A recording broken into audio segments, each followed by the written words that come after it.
नमस्कार बच्चों, कैसे हैं आप सब। आशा करती हूँ आप सभी अच्छे होंगे, स्वस्थ होंगे, खुश होंगे और अपनी पढ़ाई भी अच्छे से कर रहे होंगे। तो जैसा कि आप सभी जानते हैं, मैं हूँ आपकी हिंदी की अध्यापिका और मैं स्वागत करती हूँ आप सभी का आईसीटी वर्चुअल क्लासरूम में। और आज हम यहाँ पर एकत्रित हुए हैं पढ़ने के लिए क्लास 12th की हिंदी। क्लास 12th की हिंदी में, जैसे कि आप सभी को पता है, हम अपने पिछले सेशन से ही अपनी जो हमारा चैप्टर है अतीत में दबे पांव, ये हमारी वितान पाठ्य पुस्तिका का चैप्टर 3 है और इसमें हम ओम थानवी जी द्वारा लिखा गया यात्रा वृतांत पढ़ रहे हैं। और इस यात्रा वृतांत को उन्होंने एक रिपोर्ट की तरह लिखा हुआ है। और जैसे कि मैंने आपको पिछले 2 सेशंस में इस चैप्टर में पढ़ाया है, समझाया है कि ये जो पूरा चैप्टर है, पाठ है, इसमें हमें सभ्यताओं के विकास के बारे में बताया गया है कि किस तरह जो सभ्यताएं हैं, ऐतिहासिक प्राचीन जो सभ्यताएं हैं, ये हमारी आने वाली सभ्यता को नई दिशा देती है। और किस तरह से पुरानी सभ्यताओं में कितने सुनियोजित तरीके से चीजों को व्यवस्थित किया था, चीजों को रखा गया था और चीजों का प्रयोग किया जाता था। ये सारी चीजें इस पाठ में हमने पढ़ी हैं। आज भी हम इसी चैप्टर को कंटिन्यू करेंगे, इसी पाठ को कंटिन्यू करेंगे। इसमें और भी बहुत सारी बातें हमने मोहनजोदड़ो सभ्यता, सिंधु घाटी की सभ्यता और हड़प्पा सभ्यता के बारे में पढ़ना बाकी है। तो शुरू करते हैं हम आज का सेशन। चलते हैं स्मार्ट बोर्ड की तरफ, सभी बच्चे ध्यान से पढ़ेंगे।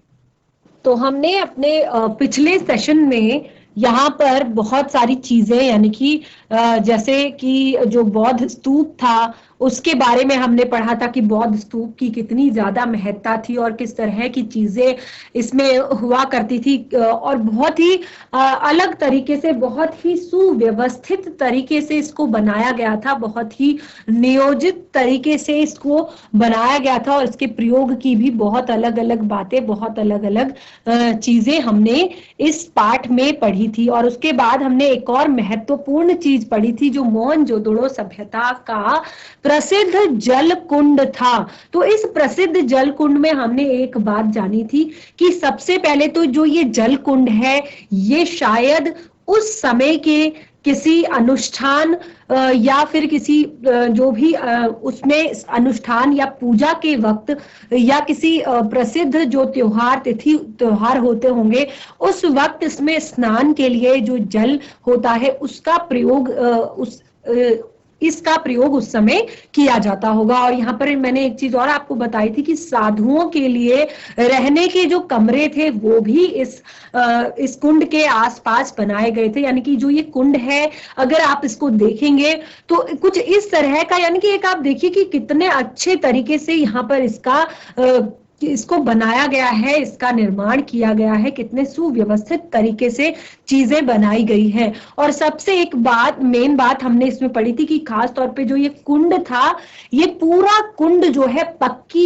ईंटों से बना हुआ था, ताकि जो कुंड का पानी है वो इधर उधर ना रिस सके और ताकि बाहर का जो अशुद्ध पानी है वो कुंड में ना आ सके। और इसको बनाने के लिए, इसको कुंड की दीवारों को मजबूत करने के लिए चूने और चिरोड़ के गारे का प्रयोग किया गया था। और इसके चारों तरफ, दूसरी तरफ दीवारें खड़ी की गई थी जिसमें कि सफेद डामर का प्रयोग किया गया था कुंड के पानी का बंदोबस्त करने के लिए, कि कुएं में पानी लगातार बना रहे, या कुएं में पानी या कुंड में पानी के बंदोबस्त के लिए कि कहां से कुंड में पानी आएगा, उसके लिए एक कुआं बनाया गया था। और यहाँ पर ये दोहरे घेरे वाला अकेला कुआं था। और बहुत और भी बातें कि इसमें कुछ इस तरह, यानी कि कुएं से जो जल है उसकी निकासी के लिए कुछ इस तरह के उन्नत प्रबंध किए गए थे जल निकासी के लिए। और ये सिंधु घाटी की सभ्यता की एक अनूठी विशेषता थी कि इतने सुनियोजित तरीके से, देखिए जल निकासी के लिए जो यहाँ पर नालियां बनाई गई है, तो आप देखिए किस तरह से ये बनाया गया है। बिल्कुल आज जो हमारी सभ्यता का इतना ज्यादा विकास हो गया है, इतनी नई नई टेक्नोलॉजी, इतनी नई नई चीजें आ गई हैं, तो उस समय उस समय का अगर टाइम देखें, उसके हिसाब से ये चीजें देखें कि उन्होंने कितना दिमाग लगाने के बावजूद कितनी चीजों के कितनी चीजों को सोचने समझने के बाद यहाँ पर इस तरह की नालियों का निर्माण किया था जो जल निकासी के लिए बनाई गई थी। तो ये सिंधु घाटी की एक बहुत ही अनूठी विशेषता उस समय पर बताई गई थी। और यहाँ पर एक और चीज बताई गई थी कि सिंधु घाटी के लोग जो थे वो अन्न उपजाते नहीं थे, उसका आयात करते थे। पहले इस तरह की बातें वहां पर लोग, मतलब जब शुरुआत में इनकी खोज हुई थी तो लगा था कि शायद सिंधु घाटी के जो लोग थे वो अन्न नहीं उपजाते थे बल्कि उसका आयात करते थे, यानी कि उनको खरीदा जाता था। लेकिन बिल्कुल जो नई खोज की गई तो उसमें यहाँ पर साबित हो गया कि जो वहां के लोग थे वो मूलतः खेतीहार और पशुपालक सभ्यता ही थी। ये जो सभ्यता थी मूलतः खेतीहार और पशुपालक, यानी कि उस समय लोगों का मेन काम ही यही था, खेती करना और पशुओं को पालना। और इनके जो खेत थे उसमें मुख्य रूप से यहाँ पर रबी की फसलें हुआ करती थी। और यहाँ पर रबी की फसलों में जैसे कपास, गेहूं, जौ, सरसों, चने की उपज के पुख्ता सबूत भी यहाँ की खुदाई में मिले हैं। तो इस तरह ये जो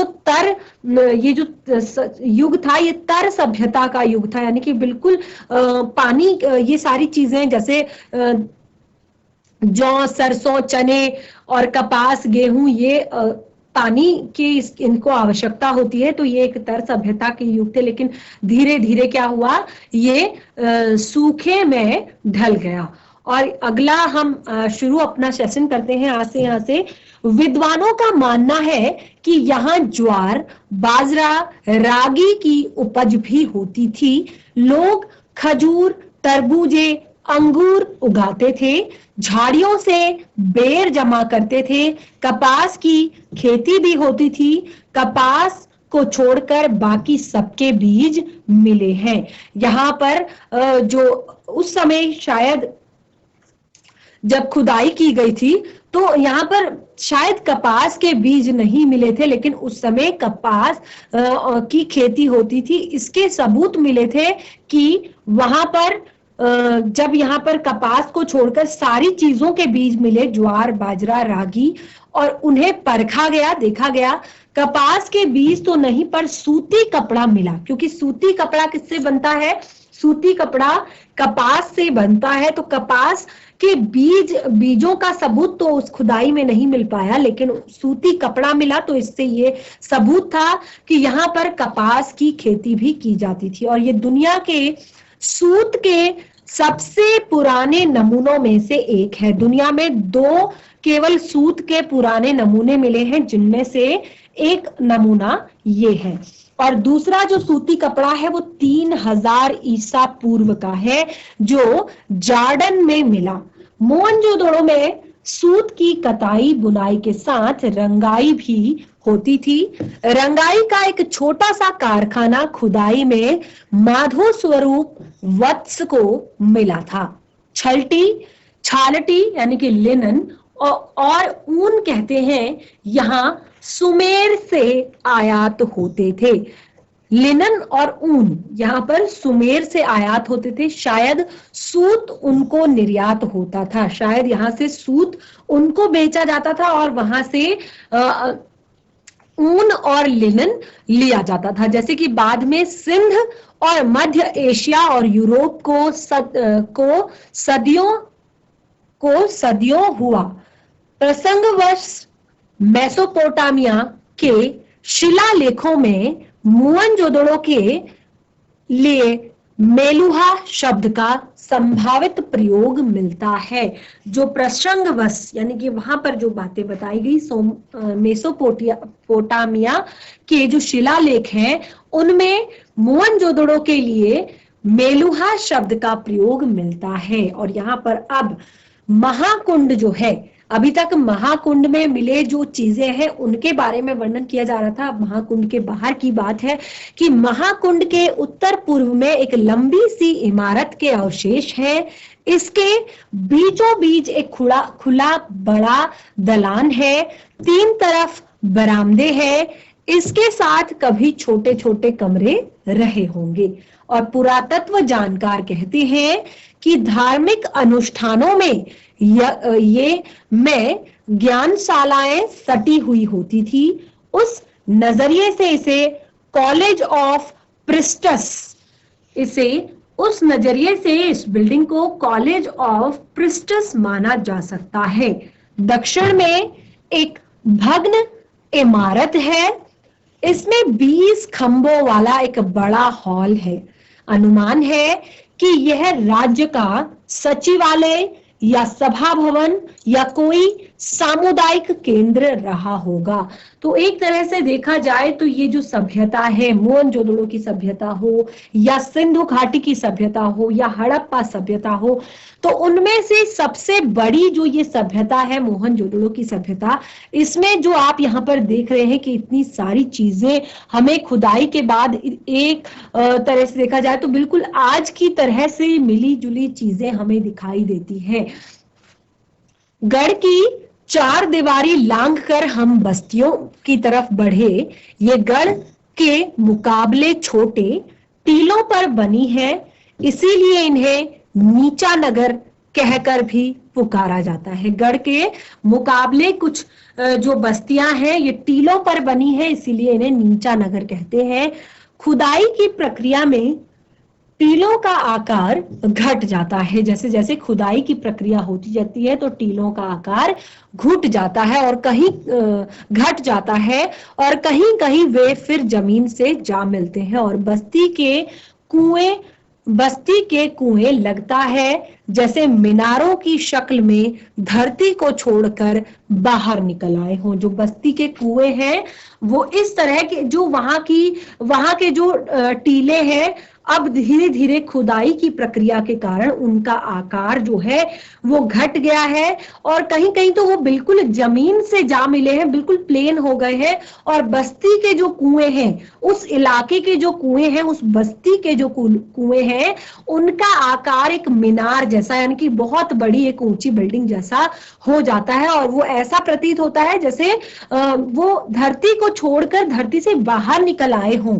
पूरब की बस्ती रईसों की बस्ती है। हालांकि आज के युग में पूरब की बस्तियां गरीबों की बस्तियां मानी जाती हैं। मोहनजोदड़ो इसका उलट था, यानी बड़े घर, चौड़ी सड़कें, ज्यादा कुएं। मोहनजोदड़ो के सभी खंडहरों की खुदाई करवाने वाले पुरातत्ववेत्ताओं का संक्षिप्त नाम दे दिया गया है। जैसे डी के हल्का दीक्षित काशीनाथ की खुदाई, उनके नाम पर यहाँ 2 हल्के हैं। डी के क्षेत्र दोनों बस्तियों में सबसे महत्वपूर्ण है। शहर की मुख्य सड़क यानी कि जो फर्स्ट स्ट्रीट है यहीं पर है। यह बहुत लंबी सड़क है, मानो कभी पूरे शहर को नापती हो। अब यह आधा मील बची है। इसकी चौड़ाई 37 फुट है। मोहनजोदड़ो से 3 तरह के वाहनों के साक्ष्य मिले हैं और इसमें सबसे चौड़ी बैलगाड़ी रही होगी। जो मोहनजोदड़ो सभ्यता है उनकी सड़कों के बारे में तो हमने पहले ही देखा कि वहां पर लगभग 33 फीट चौड़ी सड़कें हैं और वहां पर सबसे जो मेन गाड़ी रही होगी, सबसे चौड़ी जो उस समय की गाड़ी रही होगी वो बैलगाड़ी होगी। और इस सड़क पर 2 बैलगाड़ियां, इतनी चौड़ी की इस सड़क पर 2 बैलगाड़ियां एक साथ साथ आसानी से आ जा सकती है, यानी कि एक दूसरे को साथ में क्रॉस कर सकती है। और ये सड़कें और इस सड़क पर एक साथ यहाँ पर 3 तरह के वाहनों के साक्ष्य मिले हैं कि 3 तरह के वाहन इस सड़क पर चलते थे। तो इस सड़क पर 2 बैलगाड़ियां एक साथ आ जा सकती थी। यह सड़क वहां पहुंचती है जहां कभी बाजार हुआ करता था। इस सड़क के दोनों ओर घर हैं, लेकिन सड़क की ओर सारे घरों की सिर्फ पीठ दिखाई देती है, यानी कोई घर सड़क पर नहीं खुलता, उनके दरवाजे अंदर गलियों में हैं। दिलचस्प संयोग यह है कि चंडीगढ़ में भी ठीक यही शैली 50 साल पहले काबुर्जिए ने इस्तेमाल की थी। चंडीगढ़ में भी बिल्कुल ठीक यही शैली 50 साल पहले काबूरजिए ने इस्तेमाल की थी। वहां पर भी जो कोई घर जो था मुख्य सड़क पर नहीं खुलता।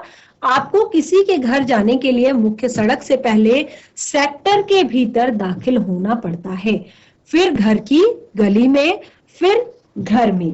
क्या काबूरजिए ने यह सीख मोहनजोदड़ो से ली? कहते हैं कविता से निकलती है, कविता में से कविता निकलती है, यानी कि कविता में से ही कविता निकलती है। कलाओं की तरह वास्तुकला में भी कोई प्रेरणा चेतन अवचेतन ऐसे ही सफर करती होंगी। अब यहाँ पर ढकी हुई नालियों के बारे में बात की गई है कि जो ढकी हुई नालियां थी वो मुख्य सड़क के दोनों तरफ सीमांतर दिखाई देती है। बस्ती के भीतर इनका यही रूप है। हर घर में एक स्नान घर है।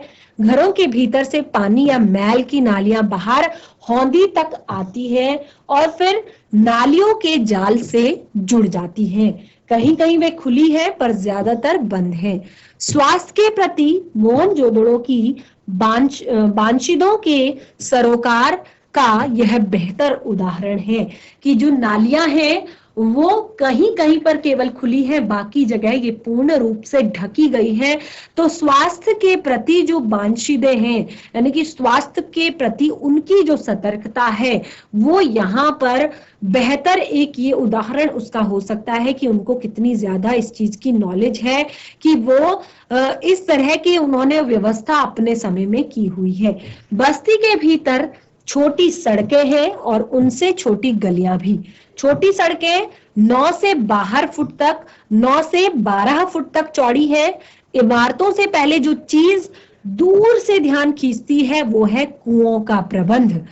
यहाँ पर घरों से पहले एक और चीज, मेन चीज है जो लोगों का ध्यान अपनी तरफ खींचती है, वो है कुओं का प्रबंध। यहाँ पर कुएं भी एक ही आकार की ईंटों से बनते हैं और इतिहासकार कहते हैं कि सिंधु घाटी सभ्यता संसार में पहली ज्ञात संस्कृति है। सिंधु घाटी सभ्यता जो है वो पहली ज्ञात संस्कृति है जो कुएं खोदकर भूजल तक पहुंची थी और उनके मुताबिक केवल मोहनजोदड़ो में 700 के करीब कुएं थे। नदी, कुएं, कुंड, स्नानागार और बेजोड़ पानी निकासी, क्या सिंधु घाटी की सभ्यता को हम जल संस्कृति कह सकते हैं?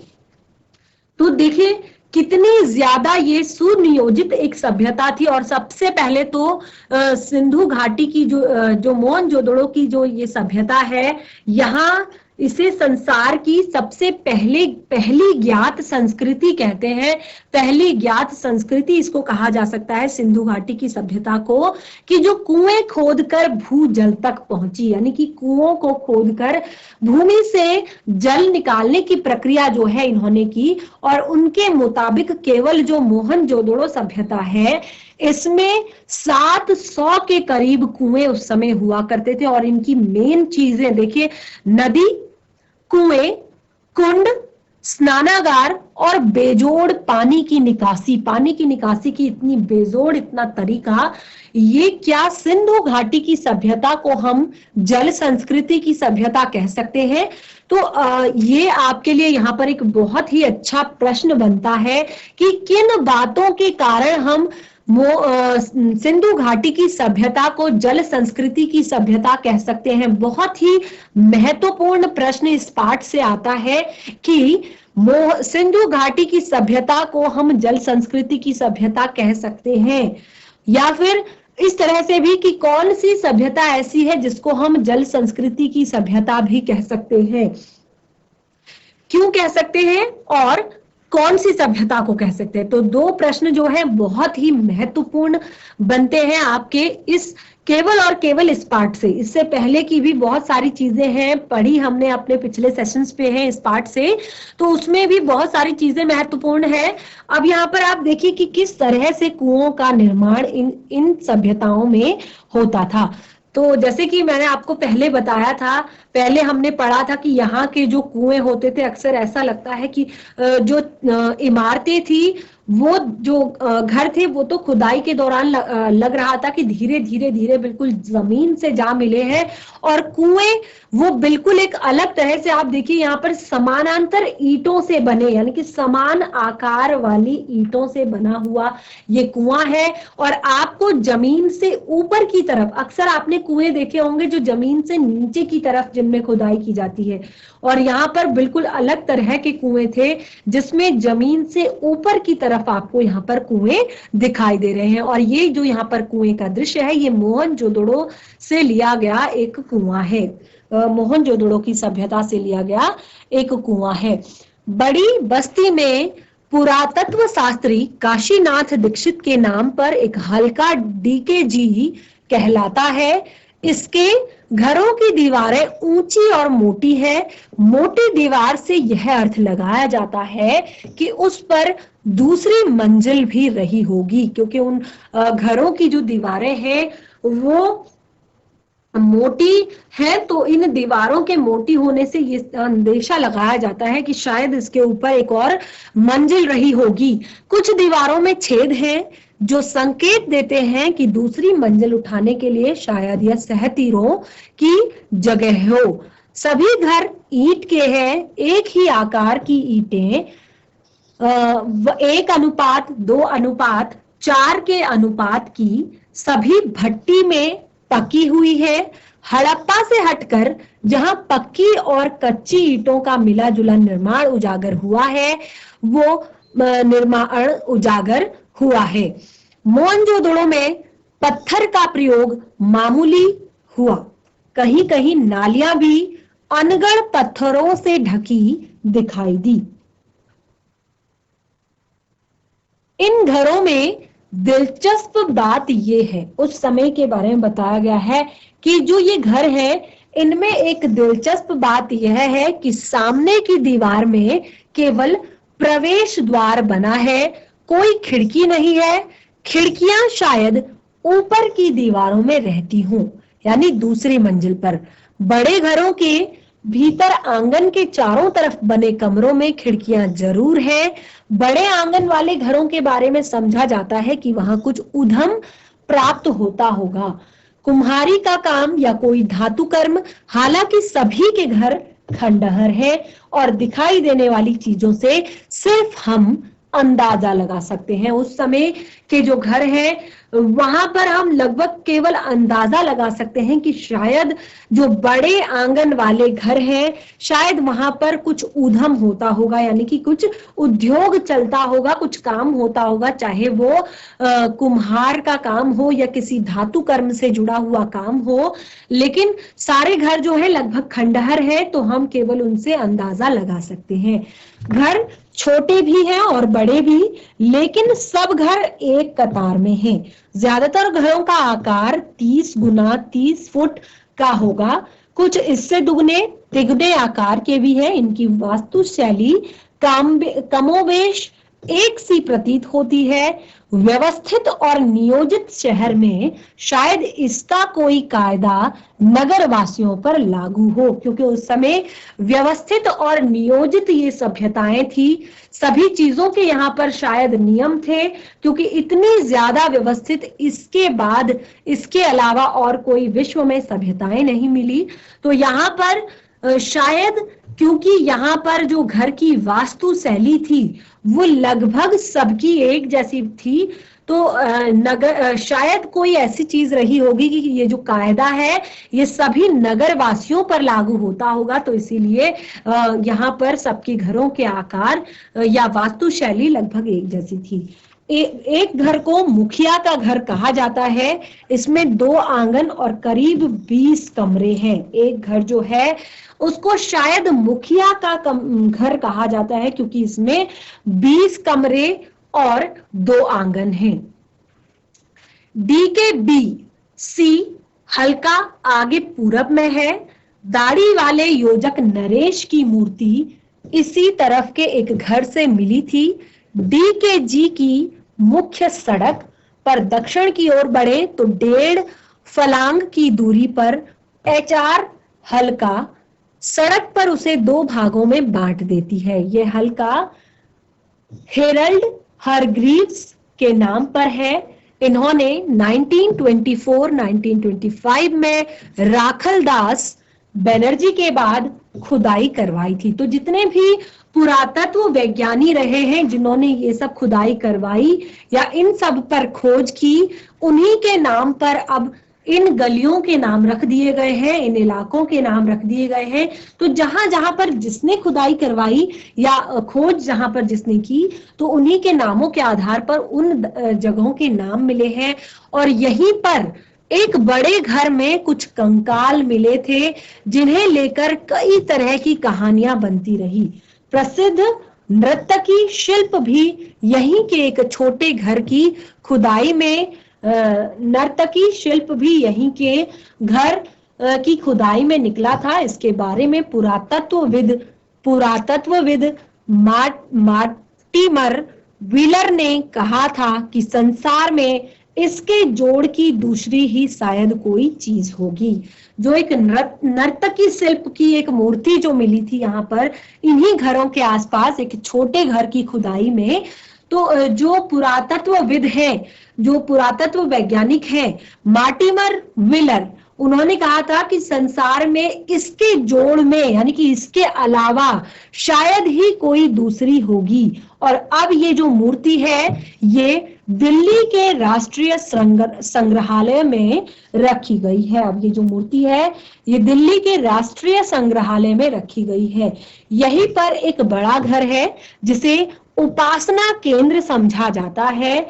इसमें आमने सामने की दो चौड़ी सीढ़ियां ऊपर की मंजिल की तरफ जाती है। तो वो जो ऊपर की मंजिल है लगभग सभी घरों की ध्वस्त है, यानी कि समाप्त हो चुकी है।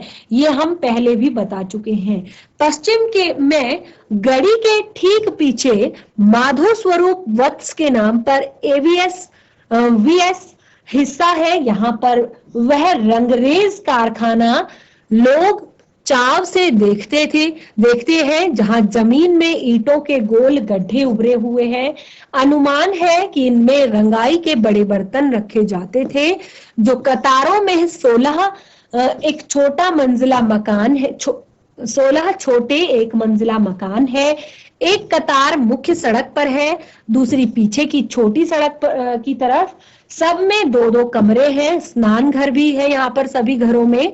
बाहरी बस्ती में कुएं सामूहिक प्रयोग के लिए हैं। ये कर्मचारियों या कामगारों के घर रहे होंगे। तो यहाँ पर रंगरेज का कारखाना यानी कि जो वस्त्रों को रंगने का काम करते थे उस तरह के यहाँ पर जमीन में ईंटों के गोल गड्ढे उभरे हुए हैं। तो अनुमान ये है कि इसमें रंगाई के लिए जो कलर जो है बनाया जाता है उसके बर्तन शायद रखे जाते होंगे। और इनके आसपास 16 छोटे छोटे मकान है और इन सभी में स्नान घर भी है। सब कुछ कुएं सामूहिक रूप से प्रयोग किए जाने वाले कुएं भी हैं। तो शायद ये उस रंगरेज कारखाने में काम करने वाले कामगारों और कर्मचारियों के घर रहे होंगे। मोहनजोदड़ो में कुओं को छोड़कर लगता है जैसे सब कुछ चौकोर और आयताकार हो। घर की नगर योजना, बस्तियां, घर, कुंड, बड़ी इमारतें, ठप्पेदार मोहर, चौपड़ का खेल, गोटियां, तोलने के लिए बाट आदि सब। तो मोहनजोदड़ो की सभ्यता से जो चीजें मिली हैं, जो अवशेष मिले हैं, उनमें से केवल कुओं को छोड़कर, अगर उनमें से कुओं को छोड़ दिया जाए, क्योंकि कुओं की जो आकृति है वो गोल है, लेकिन कुओं को अगर छोड़ दिया जाए तो सब कुछ या तो चौकोर है या आयताकार है। जैसे घर की नगर योजना, अगर नगर योजनाओं को देखा जाए तो बिल्कुल सब चौकोर व्यवस्था में है, सब कुछ एक लाइन में है। उसके बाद बस्तियां देखी जाए, चाहे मकान देखे जाए, चाहे कुंड देखा जाए, चाहे कोई बड़ी इमारत देखी जाए, चाहे ठप्पेदार मोहर वहां से मिली है उसे देखा जाए, चौपड़ के खेल को देखा जाए, गोटियों और तोलने वाले बाटों को देखा जाए, ये सब। छोटे घरों में छोटे कमरे समझ में आते हैं, पर बड़े घरों में छोटे कमरे देखकर अचरज होता है। तो इसका भी एक अर्थ यह लगाया गया है कि शायद शहर की आबादी काफी रही होगी। दूसरी तरफ यह विचार सामने आया कि बड़े घरों में निचली यानी कि जो भूतल मंजिला है, जो हमारा ग्राउंड फ्लोर है, उस पर शायद नौकर चाकर रहते होंगे, ऐसा अमेरिकी नेतृत्व शास्त्री ग्रेगरी पोसेल का मानना है। क्योंकि छोटे घरों में छोटे कमरे तो समझ में आते हैं कि छोटे घरों में छोटे कमरे हैं, लेकिन बड़े घरों के भी छोटे कमरे समझ में नहीं आते। तो इसलिए अमेरिका के जो नेतृत्व शास्त्री हैं वो एक अनुमान लगाते हैं कि शायद घरों की जो निचली मंजिल है, जो ग्राउंड फ्लोर है, वहां पर शायद घर के नौकर रहा करते होंगे। तो बच्चों, आपने देखा आज जो हमने सेशन पढ़ा अपनी अतीत में दबे पांव चैप्टर का, तो इसमें हमें बहुत सारी बातें, नई चीजें, सभी सभ्यताओं के बारे में जानने को मिली कि जैसे किस तरह से वहां पर कुओं का निर्माण होता था, किस तरह से वहां पर वस्त्रों का निर्माण होता था, किस तरह से वहां, यानी कि हर चीज जो उस समय पर वहां पर होती थी, देखा जाए तो आज के समय में भी हम उसे काफी अच्छे से फॉलो कर रहे हैं, काफी अच्छे तरीके से उसको अपने जीवन में उतार रहे हैं। तो देखिए, क्योंकि ये 5000 वर्ष पहले की बात है, 5100 वर्ष पहले की बात है, तो उस समय इतनी सुनियोजित व्यवस्था मिलना, इतनी सुनियोजित तरीके से चीजों को बनाना, ये बहुत ही कठिन बात उस समय पर रही होगी, लेकिन फिर भी ये थी, इसके साक्ष्य मिले हैं, तो ये एक बहुत ही बड़ी बात है। तो ये हमारे समाज को, हमारी सभ्यताओं को और भी अच्छी दिशा दे सकती है। तो हमारा चैप्टर अभी कंप्लीट नहीं हुआ है, हम इस पार्ट के बारे में और भी बहुत सारी चीजें पढ़ेंगे। तो हम मिलेंगे आपसे अपने नेक्स्ट सेशन में, तब तक के लिए धन्यवाद। आपका दिन शुभ हो।